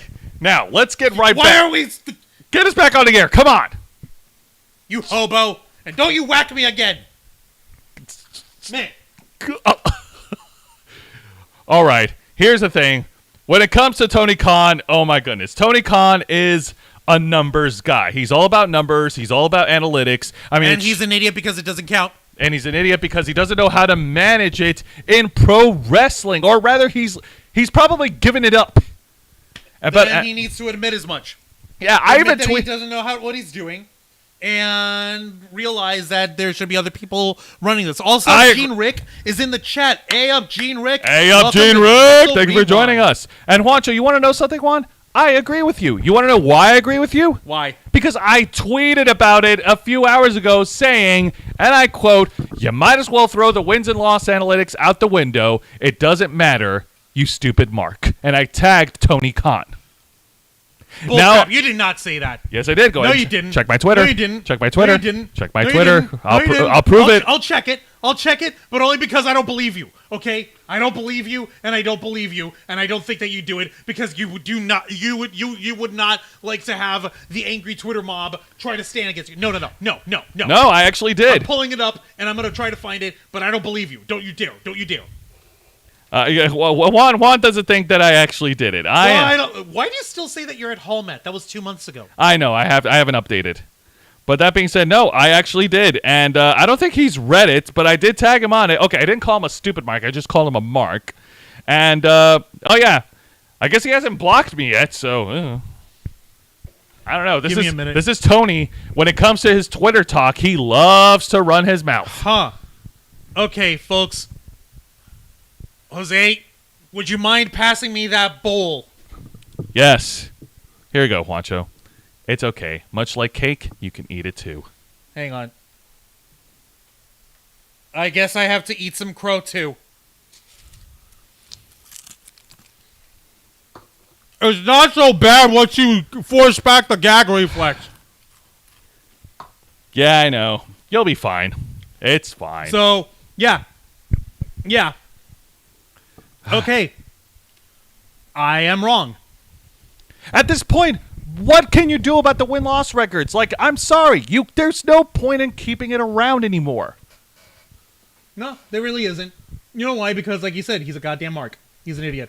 And Vicente was saying that I made the show AEW Dark 2.0. Oh my god! And Gene Rick, they went ahead and dropped a $1.99 super chat. Thank you so much for your support. Thank you, Gene Rick. I appreciate it. Wrestling commentary anywhere, hands down. Thank you so much. I really appreciate that. I do my best. Well, we do our best. We do our best. I lose my brains. I know we kind of are a commentary team if you think about it. I'm the play-by-play guy. Juan's the color commentator. It hurts. It hurts my heart. Only when we talk about the people you don't like. You know, I should draw up a list of wrestlers Juan despises. We'll take care of that another time, Jose. All right. Now let's get to this week's edition of Impact Wrestling. Here we go. We're now shifting gears, and we're going straight into the brand that made Jordynne Grace an awesome wrestler. Hell yeah. Have you seen how shredded she's been getting? Hells yeah. It's astounding. Now, if I'm not mistaken, this week's Impact Wrestling was recorded in Florida. I'm not sure where in Florida. I think it was in Orlando, or it could be in either in Orlando, Kissimmee, or Pensacola. I lost track, but it was during their New Year's Revolution tour. So, yeah, if you can go ahead and look that up, that'll be fine. But everything that they're doing right now, they're trying to build up to their upcoming pay-per-view event, No Surrender, which will be on the last Friday of the month of February. Okay, I'm trying to find it. Okay, yeah, no, I'm not seeing it anywhere. You literally have to look it up on their wiki page. Okay, it was on their wiki page. Yeah, or type in Impact Wrestling New Year's Revolution. Hang on, there we go. Oh, okay. I mean, yeah, sure, that works too. All right, so as Juan, Osceola Heritage Park in Orlando. Okay, I was right. So it is in Orlando. Yay, Orlando! Woo! Man, Orlando is popular with wrestling. Between Impact Wrestling's tour dates and AEW Dark airing at the Universal Studios and WWE NXT and the WWE Capitol Wrestling Center in Winter Park. NXT is part of the Performance Center. Yeah, I know. Man, it's weird, isn't it? Orlando being the proving grounds for wrestling. Right. Anyway, how about that? Yo, Vicente's got a good point over here. If the win-loss ratio does not matter anymore, next week, Abaddon, fresh off of Dark Elevation, should have a title match and beat Jade Cargill on Rampage for the TBS title. Oh my god. That would be hysterical. Oh my goodness, that would be funny. Actually, that would be a little bit more appropriate because the TNT and TBS titles aren't supposed to be tied to win-loss records. Exactly. Anyway, they're not. So that would work either way. Yeah, that would work. But now let's get to the first match of Impact Wrestling, and this is a number one contender qualifying match as Brian Myers, the most professional wrestler from Queens, New York, takes on Dirty Dango, formerly known as Fandango from WWE. You can tell he's dirty because he's got a mean look on his face now. And he's wearing denim. And he's wearing denim. Denim Dirty Dango. Dirty There's a tongue twister there. Denim Dirty Dango or Dirty Dango Denim. Yeah, the triple D's. This was a pretty good average. Somewhere out there, Guy Fieri's peroxide is tingling in his hair. That being said, this was a pretty good I dare average. people to say that 10 times fast. Dirty Dango Denim. Oh my God. This was a pretty good average opening match. It definitely got the Orlando crowd going as the crowd was cheering for Dirty Dango, especially during his spots. And he pulled out a lot of his signature moves from his years as Fandango. He did his rolling over Russian leg sweep. He did his a little bit of a dance afterwards. And then he hit his Falcon Arrow, which is now his new finishing move. But Brian Myers was able to kick out after 2. And then after some back and forth action between 2 wrestlers, Brian Myers was able to secure the win after hitting his finishing move, which is called the roster cut. Ow! Really? Ouch! That's not referential at all, is it, Steve? So your winner, Brian Myers, the most professional wrestler. Yeah, like I said, it was great. The fans were into it. The fans were into Dirty Dango more because it's. Come on. I can't do the same thing because there's no Tyler Breeze. We need to get Breezango back. I know. Nah, Tyler Breeze is so wonderful. Nah, I think Tyler Breeze is back in WWE in a backstage capacity. I could be wrong. Or at the very least, bring Fandango back and have people go nuts and dance about that. That'd be fun. Oh, no. Speaking of going nuts, let's talk about the exciting match. And this is a Knockouts tag team match, non-title, mind you, as the newly formed team of Taylor Wilde, the Witch from Toronto, Canada, and Killer Kelly, the Sin City Woman. The Sin City Woman take on the Death Dolls, the Impact Knockouts World Tag Team Champions. Wrestling was Taya Valkyrie and the Demon Assassin, Rosemary. Oh, snap. So, yeah, I predicted that Taylor Wilde and Killer Kelly would be a tag team. Not Jessica. Jessica was at ringside. Okay, then why did the Death Dolls, why do they have Jessica up in front of Rosemary over here? Because usually the manager or the person not participating in the match would be behind whoever is participating. And you are normally right. But when they first won the Knockouts World Tag Titles, it was both Valkyrie and Jessica. However, they're freebirding. Freebird rule. Oh, they're doing the freebird rule. Okay. Yep. Real quick, for those of you who do not know what the Freebird Rule is, it's named after a 3-man team known as the Fabulous Freebirds. You can imagine what their gimmick is. They were rockers. And they had at one point won, was it the WWF Tag Team Championships? Yes. And the 3 of them would take turns in defending the tag titles in different combinations of which members of the team defended the tag titles, even though there was 3 of them, and it's usually 2-on-2. So, hence has been colloquially dubbed the Freebird Rule. It was definitely sorry. I saw Vicente in the chat. He said Brian Myers is a total winner on Impact, considering what Jericho had said about working with Dango at WrestleMania. Chris must have liked that ending here. Ow, really? Ow. But then again, that's not really a fair comparison, because Fandango was still green as goose shit back when Chris Jericho fought him at WrestleMania. Yeah, so. Dude, that was 2013. Seriously, Jericho, like 10 years ago. That was a decade let it ago. Go. I know, right? Come on, let it go, man. It's almost as if Chris Jericho's a crotchety old fart who can't let go of the past. I know, right? So let's get back to the tag match. This was definitely a lot of fun, and anytime Taylor Wilde tags in, she always has to draw her tarot card first, and before tagging in, and it was just incredibly fun to watch. There was a lot of cool spots. Everyone got their shit in, quoting Brian Cage. But then we get to the ending of the match where Killer Kelly, she got Rosemary, and she was trying to tag in Taylor Wilde, but then Taylor Wilde drew the devil card, and she refused. Oh, no. And that means that she's not tagging in, which allowed the Death Dolls to rally back and attack Killer Kelly, who's now the recipient of a 2-on-1 beatdown. They hit their finishing move. Wait. Sorry, keep going, because I'm trying to process this. Go on. They hit their finishing move and got the win. Your winners, the Death Dolls. Okay, let me because I'm trying to make heads or tails over here.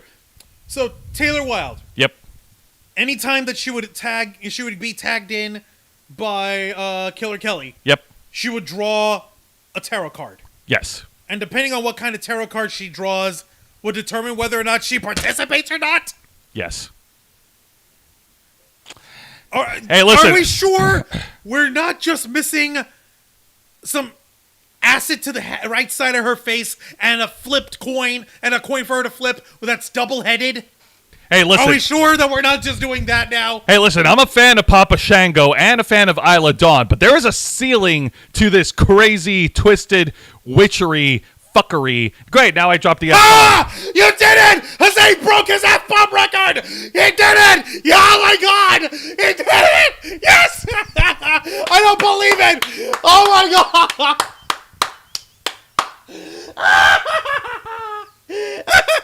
So much for leading by example. Yes! He did it! One of us! One of us! One of us! How many weeks was I doing this? 2 weeks? One of us! One of us! All right, stop. Come on, get serious here. How many weeks was I going without the F-bomb? 2 weeks! 2 weeks. Oh my god! Oh, We man. found your limit! We found your limit! There is a ceiling to that level of creativity. I think the ceiling limit to the mystical weird. to the mystical weird, like the worst is the Nightmare Collective by Brandy Rose. Rhodes. Oh my god! Sorry. I'm sorry. I'm trying. I didn't mean to derail. I promise. I didn't. I'm not trying to derail you. I swear. But this It's is okay. hysterical. We've been trying for 2 weeks to keep from F-bombing all throughout our shows so that Auntie Susan and the almighty algorithm don't smack us down the moment we hit publish. Jose has been doing the best out of all three of us, and he broke like the human being he really is. He's not a god. He's not a machine. He's a man. He plays like the rest of us. I can't help it as I thank you. Okay, I'm gonna try to cool down because you got a show to finish up. No, you're fine. I'm trying to cool down. You're fine. Okay, spooky people, there's a certain limit to believability. There's a certain limit to believability. Okay. Like the most dumbest I've tolerated was the Nightmare Collective from Brandy Rhodes, Okay. and wow, there's a lot to unpack with that. Right, Juan? There was that. There was also when, what's his face? When Dustin Rhodes was going to do the character 7. And who What about when Alexa Bliss feuded with Randy Orton? No. Sean O'Hare when he was gonna do his 7 deadly sins. I forgot about him. I know. Ooh. You see, I'm. Oh my god. But it doesn't matter because if it makes after you happy, it can't be that bad. LOL on my Pandora. Oh but, god, and Lisa was telling me to breathe. I don't want to breathe. I want to gloat. Sorry, keep going. Sorry. All right, after the match, their celebration was cut short by former ECW manager, the Sinister Minister himself, Father James Mitchell, who was Really? Oh yeah, so that's why he showed up. I only got to see that the Sinister Minister himself showed up, but I had no context and I didn't know what was up. So thank you, Jose. Now I know. Yes, the Sinister Minister informed Rosemary that it is time to collect, and that he has assembled a tag team to face the Death Dolls. And there's the team of Allison Kay, and I forgot what the other woman is called, and I forgot what their tag team is, but they're now aligned with the Sinister Minister. So now we have a storyline for the Death Dolls to contend with. And it sucks because I was really looking forward to see how long Taylor Wilde and Killer Kelly will tag along, but I think that ship has sailed. Well, it wasn't really that much of a team to begin with, is it? Yeah. And for those of you who may or may not know who the Sinister Minister is, let me just give y'all a very, very brief synopsis over here. Yeah, go ahead. Father James Mitchell is his gimmick name over here, is his other name, but he's best known as, like we said, the Sinister Minister. Where is he? He's managed for several wrestlers in the years of ECW, TNA, and WCW. And as you can imagine, the Sinister Minister is exactly what it sounds like. Oh, like he's an evil holy man. He draws in the darkest powers, and he's got like a deal with the devil kind of thing. It's fine. It A works. man after my own heart. You wish. You wish you had his swag. You wish you had his style. Father, James Mitchell is an icon in this stuff. He managed folks. Let me see. Who else has he managed? He's managed Abyss from TNA. He's managed Chris Kanyon when he was Mortis in WCW. Okay. He also appeared in the reunion of in the first ECW One Night Stand, where he accompanied Yoshihiro Tajiri and Mikey Whipwreck against the FBI, who was actually no, it wasn't the FBI. It was Little Guido and Super Crazy. Yep. So he showed up there. He also had showed up, like you said, it was on Impact, and he was in also the New Church, which the Disciples of the New Church, and the Gathering, which was Raven's faction with where he was feuding against them. Yeah, and the Disciples of the New Church. Or the New Church Disciples, or just better known as just the New Church. Yeah, you had Tempest, Slash, and Malice. All these guys going up against with Father James Mitchell as their manager here. So yeah, you guys get the idea. He's evil. He's dark. He's deal maker of the devil kind of thing. And now he's assembled a new Knockouts tag team, and he's going after the Death Dolls. Oh, hell no. Oh, yeah. It's gonna be our girls great. are in trouble. Oh, yes, the they Death Dolls are. are in so much trouble. Yes, they are. Oh, snap. But it's okay, because now we're going to shift gears, and let's get to the exciting segment of the night, Juancho. Go ahead and... what could be exciting on this? I'm over here. Oh! This is good. It's time for faction reunion as the Motor City Machine Guns, the double tag, the champs themselves, were reunited with Kushida. Last time I talked about Kushida, he wrestled the time splitter himself. Yes, last time I spoke about Kushida, he wrestled against Darby Allin on AEW Dynamite a couple of weeks ago, failing to capture the TNT title. He's now returned to Impact Wrestling, and he's had a little chat with the Motor City Machine Guns before they were interrupted by the Bullet Club, represented Chris by Bay and Ace Austin. The Bullet Club have challenged Time Machine to a 6-man tag team match at their upcoming pay-per-view event, No Surrender. But seeing as it's a 3-on-2 disadvantage against Bullet Club, the Bullet Club mentioned that they're bringing in another one of their own, who is none other than New Japan's Kenta. Kenta, the former Hideo Itami from WWE, he wrestled for NXT and 205 Live. He was the original inventor of CM Punk's finishing move, the GTS, the Go to Sleep, and he's also a former IWGP United States champion. He will be teaming with the Bullet Club to take on Time Machine at No Surrender. You got to be kidding! Okay, so that's what's up. Okay, so at No Surrender, hell yeah! Take a look. The Time Machines are reunited. The 3-man team of the Motor City Machine Guns and oh my god, this is gonna be good versus Kenta, Ace Austin, and Chris Bay. Well, at least Bullet Club versus Time Machine. Now this is a 3-man tag match fight that I can get behind because you have talent all over the place and they're not rubbing their egos and their dinglings in your face. Like, even though that's kind of what Bullet Club's supposed to do, but still. You mean kind of like a certain Canadian and a couple of kids from Cucamonga, from Rancho Cucamonga? Yeah. Speaking of which, where the hell are they? Oh yeah, they don't matter. Yeah, they don't matter. No. Also, you could tell who the baby faces and heels are because Time Machine is blue. Blue means good, but Bullet Club is red. And red means bad. Yo, that's so great. Oh, yeah. Vicente, if you want to talk unbelievable wrestling, Kalen King jobbing to Brandy freaking Rhodes on Dark years ago. That was not believable. When even Mickey James goes evil, Raven and or James Mitchell, the Sinister Minister, really are great at bringing out your darkness. Yes. Yeah, no. Mickey James, she was wrestling as, what was it, Larry or something? Something like that. Anyhow, the point is, like, she went dark and evil, and she was corrupted, and CM Punk was corrupted by Raven, and they became his disciples, and the Sinister Minister was all up in that grill, and it was During crazy. the early years of TNA, yeah. Yeah, but no, this is a good match. It is. This is It's going to gonna be a good match. It's I'm going to looking be forward awesome. to it. I like But it. now we got to take our excitement down a couple notches. Do we have to? Yes, we do. I want to ride the high just a little for longer, please. Because we have to talk about another one-on-one qualifying match. As Qualifier, what are we qualifying for? I'm guessing this is for the shot at the X Division title. I don't know. Oh, okay. So, as Shera goes one-on-one against Qualifying match for No Surrenders, number 1 contender, 4-way. Oh, no. PCO. Alexis Lurie. That was her name. Thank you. Thank Alexis you. Lurie. Shera versus PCO.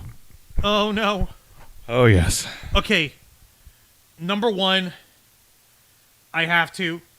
Go for it. I have to. Go And for you it. can't stop me. I know. Where is it? It should be there. It should still be. I know what you're talking about. It should be there. If it's not here, I'm going to cry. Yeah. I think it's not here anymore. What were you looking for? You know what I was looking for. I think I know what you were looking for. How quickly can you find it on the internet? I can find it. All right. So, It's okay. yeah. Okay, so yeah, keep going. Okay. There's so- really not much to say about this So match the not Frankenstein-y guy versus Shera. versus Yeah. Shera. Yeah, this was Ed Sheeran? What? very No? funny. No? No. Okay. No? All right. So yeah, this is undercard crap. Before the match started, Eddie Edwards had a chat with Shera and Raj Singh backstage, trying to hire them to take out PCO, and then this match happened, and it was just I don't know how the fans could get into this. I'm just not invested into the match at all. I mean, and during this match, like PCO kept shouting for Eddie. Not Eddie Guerrero, but for No. Eddie Edwards. Yeah. Just a reminder, we're not in El Paso, Texas now. Not for this one, at least. Not for this one. And PCO, like, I'll just get straight to the finish. PCO hit his moonsault and got the win. So you're a winner. Yeah, no, it wasn't that it was a bad match, but all the weird, goofy mugging that PCO kept doing, and now he's Took me out got of it. makeup on him Took me out of to it. He's make been himself had makeup. look more like a zombie. He's been He's had been had makeup? How am I only now noticing? All right, so the zombie defeated Shera. Okay. Oh, that would have made the match a lot more interesting if Shera won. Yeah, I mean, she's fighting for the honor of Grayskull and the Princesses of Power. She literally has the power of friendship and love on her side. But apparently, it's not enough to defeat the Frankenstein monster, who's not only Canadian, but French Canadian.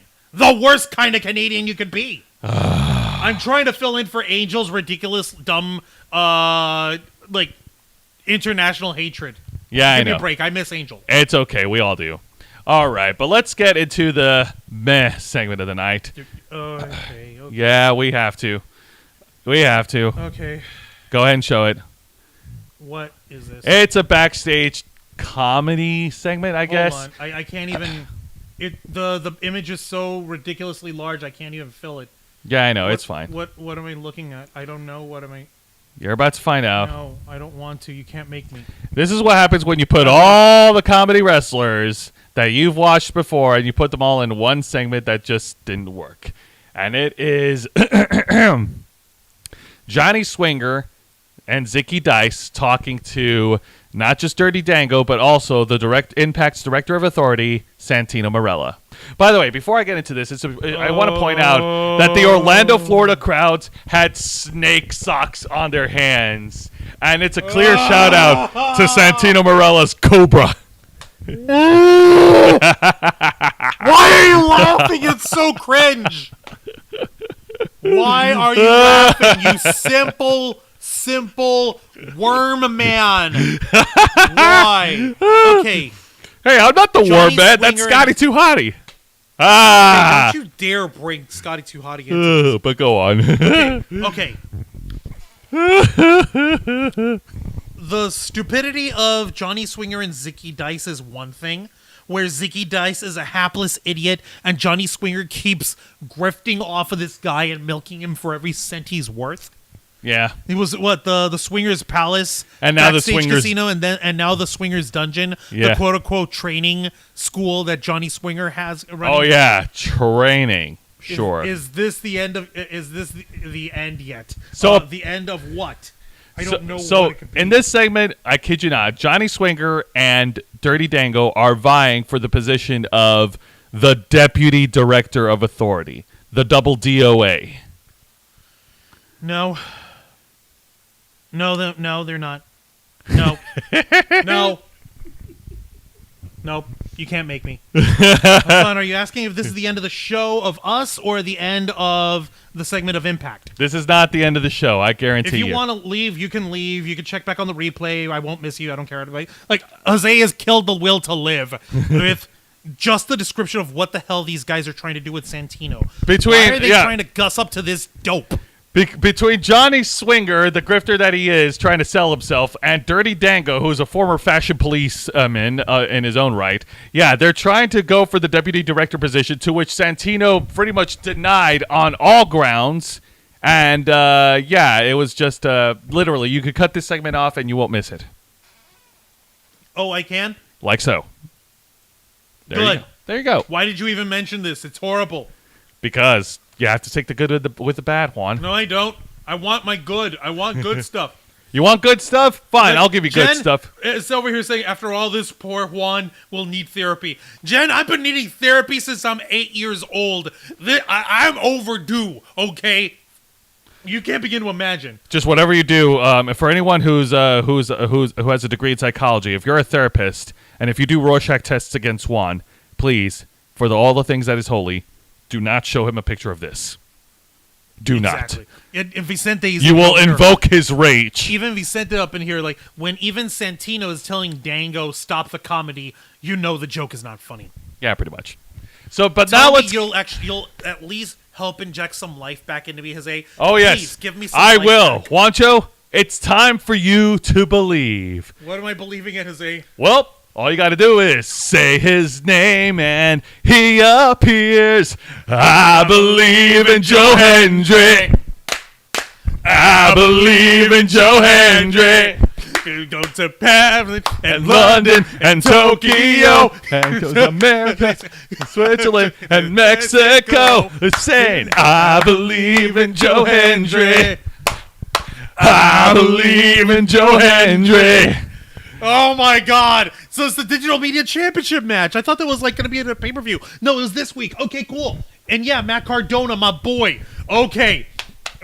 You saw the match with me, Juan. I know you did. Okay, yes, I But did. before the match began, Joe Hendry got on the mic and cut a promo. Actually, no. Before the match began, Matt Cardona was in a backstage interview, and this girl was asking him, like, "What the hell are you doing?" No, she's asking, like, are you really going to let Joe Hendry get under your skin? You seem really wound up. And Matt Cardona's like, you know what? You're right. What am I doing? Why am I even going to wait for the match? I'm going to go find Joe Hendry, and I'm going to kick his ass now. And this went on throughout the whole night. He went backstage in different areas to find Joe Hendry. His final backstage skid was when he went to, backstage in catering, and a whole bunch of folks were coming out of catering, and they were singing to Joe Hendry's theme. And Brian Myers was there too. He was singing along and chopping a shrimp cocktail. Oh, no, Brian Myers! I thought we were bros. Are you serious, bro? Betrayed. Betrayal. So now we get to the main event. Joe Hendry got on the mic and cut a promo on Matt Cardona before the match began, saying that he's going to be calling Matt Cardona once again Edge's bitch. Good grief, man. Oh, my God. It's stuck, and it's awesome. And then we get to the match as Matt Cardona tried to put him away early with the radio silence, but only he getting just tried to jump and like, nah, screw it. I'm just going to freaking hit you with my finisher, and I'm going to get it win. Just like if it was a freaking video game match, I'll just jump myself up and fill up my finisher meter and hit you with that, and that'll be it. Nope. But then he remembers he's not playing WWE 2K22. He's playing real life. Exactly. As Joe Hendry was able to get up after a 2 count. And then these guys brawled at ringside, and then they took the fight back into the ring with Matt Cardona gaining control of the match. So, Juan, you saw it with me. Tell me your thoughts on this main event. Okay, this was so much fun. It was actually really good. You could tell that both Cardona and Hendry were showing that they're power players and that they could also high fly. It was like, obviously, you know, you expect slider, like cruiserweight looking dudes like light heavyweight looking dudes to be flying around and doing gymnastics and stuff. But Hendry and Cardona have got that down without a problem. So yeah, I'm still impressed. And didn't Joe Hendry also have a stalling suplex on there? Yes, he had a great spot displaying his strength. He had a stalling suplex on Matt Cardona, which got the Orlando crowd cheering for him. I know. It's awesome. Everyone was cheering. Everybody believed. Everybody was motivated by Joe Hendry. Why am I turning on my boy Matt Cardona like this? I feel dirty. Oh, yeah, I know. And then we get to the finish as Joe Hendry was able to put away Matt Cardona with his finishing move and pin him in the middle of the ring to retain. Your winner. You're forgetting one thing. Go ahead, say it. Brian Myers, is in a way of like a mea culpa, in his attempt to He tried to Matt Cardona. He grabbed the Digital Media Championship and he was about to strike Joe Hendry, but then Joe Hendry ducked out of the way and he hit Matt Cardona by accident. Instead with a clothesline. Oh. And then Joe Hendry was able to clear away and retain. Your winner and still the Impact Digital Media Champion, Joe Hendry. I believe in Joe Hendry, man. That's so messed up. And then after the match, Moose went into the ring, and it looks like he was trying to spear Joe Hendry, but then, Matt Cardona got bit in the ass twice because Joe Hendry ducked out of the way, and Moose speared Matt Cardona. Man, how messed up is that, man? Yeah, it's bad enough that your best friend attacks you, but by accident. But man, this is just embarrassing. But it gets even more embarrassing because after the match, to celebrate, Joe Hendry plays that music video of Edge's Bitch, and the fans of Orlando ate it up. It was fun. It was amazing. It was a great way to close off the show. Oh, my God. It was so good. And it was so messed up, man. Even I'm believing in Joe Hendry over Matt Cardona. Yes, indeed. This is so screwed up. All right, so Impact Wrestling was definitely a lot of fun. The main event definitely highlighted Joe Hendry as one of the big major players, no pun intended. At first I speculated that it was going to be Matt Cardona's final match and he's probably going to quit and go to WWE, but I think they're going to stretch this out a little bit longer. We'll see how much mileage we can get out of him before he goes back to Connecticut. The Death Dolls... Are we sure that he's even going to go? We don't know. I mean... Then this is just speculation. It's just speculation. The opening match was okay, but I think the action really picked up later on as we had great tag matches from the Death Dolls against Taylor Wilde and Killer Kelly. And we also had an okay tag match with Tommy Dreamer and Mickie James taking on the Good Hands. Although the only good thing about it was just Mickie James, but considering who she paired up with, it was hard for me to buy into it, you know? No, I get you. Yeah. Now getting into AEW Dynamite, honestly, the only great thing right now that's happening on Dynamite is this whole thing with MJF and Bryan Danielson. How is that the only great thing? Like we liked the what do you call it? The championship match, the tag titles. Yeah, it was messed up because the heels won the belts. And you even had a thing where what's his face was where Billy Gunn looked like he was gonna celebrate with his sons, and they're like, okay, Dad, now's your chance to show us that you really do love us. And they held up Anthony Bowens to try to belt him with the tag team championship in the face. But what's his face? Billy Gunn turned on the boys. Turned on the Ass Boys. He turned on the Ass Boys and celebrated with the Acclaim. Okay, fair enough. But okay, the main event was cool, albeit the finish that came out of nowhere. But the opening and the exciting match involving MJF and Bryan Danielson, everything involving MJF and Bryan Danielson is the stuff of gold. Everything else, even though they went like super dark with that vehicular manslaughter thing. Yeah, like wow, I wasn't expecting MJF to go there, but this is MJF we're talking about, so he's gonna go everywhere. Good grief. Yeah. Yeah, this is what happens when you let the inmates run the asylum. They're just going to say and do whatever the hell they want. What the hell's wrong with you? Exactly. Now, WWE's NXT post pay-per-view show was also fun. Carmelo Hayes and JD McDonough had a great match of the night. There was also some good in-ring action with Zoe Stark, Sol Daruka, Lyra Valkyria taking on Valentina Feroz. And we also got some good in-ring action with Isla Dawn destroying Tatum Paxley.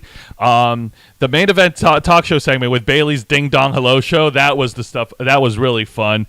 And yeah, no, like the breakup of Toxic Attraction, it's so awesome.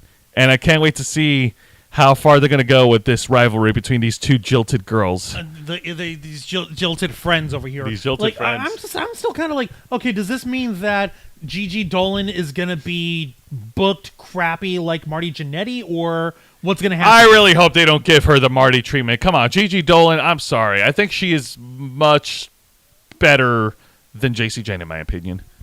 But who knows? Well, let's see what happens.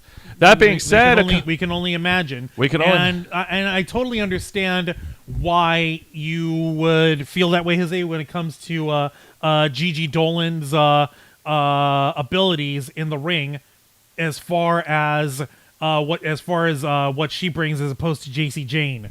Yeah. I'm talking about her booty. There we go. I know she's got a great. I'm sorry, I can't help it. That being said, that's gonna do it for me, folks. A couple of announcements before I close things up. Tune into our main. We're gonna be resuming Los Amigos Play. Well, actually, I'll hold off on that. I'm gonna hold off on that. No, we are resuming though. Yeah, all right. Well, I don't want to make any empty announcements. What empty announcement? Well, I don't want to promise something and then not deliver. What do you mean? Like, listen, Jose, last week we had an emergency. We couldn't help it. We had to cancel both streams, and our viewers and our followers here, they understand. All right, fair enough. They wanted to make sure that we're okay. We're fine. Okay, fair enough. So this Saturday we'll be resuming Los Amigos Play at 5 p.m. Eastern, and we'll be resuming our playthrough of Bayonetta 3 on the Nintendo Switch. It's going to be a lot of fun, and we're also going to, and of course, we're going to resume our main show, The Ravens Flock, every Saturday night at 7:30 p.m. Eastern. We, the Motley Crew of Nerds, myself, Angel Mendez, and Juan Arouse, will gather Saturday night and discuss all the news and topics circulating around the world of nerd and geek culture. Whether it's a busy week or a slow week, there's always something to discuss, and we'll be here to talk it out with each and every single one of you. Juan, ring the bell. That means the show's over, folks. And while you're at it, plug us away. Don't mind if I do. Ladies, gentlemen, boys and girls, friends all around the world, children of all ages, thank you for watching this week's edition of Wrestle Rewind, hosted by Jose Casabona,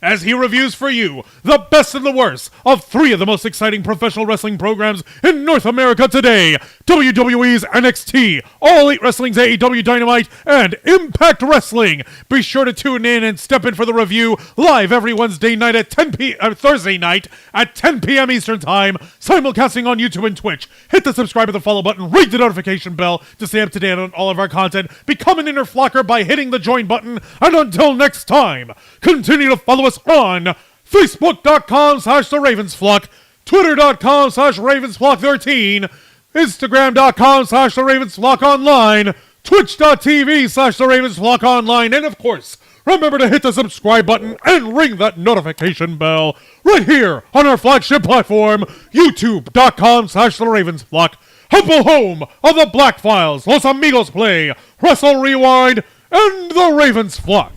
All right, folks, thank you very much for tuning in to another exciting live edition of Wrestle Rewind. Juan?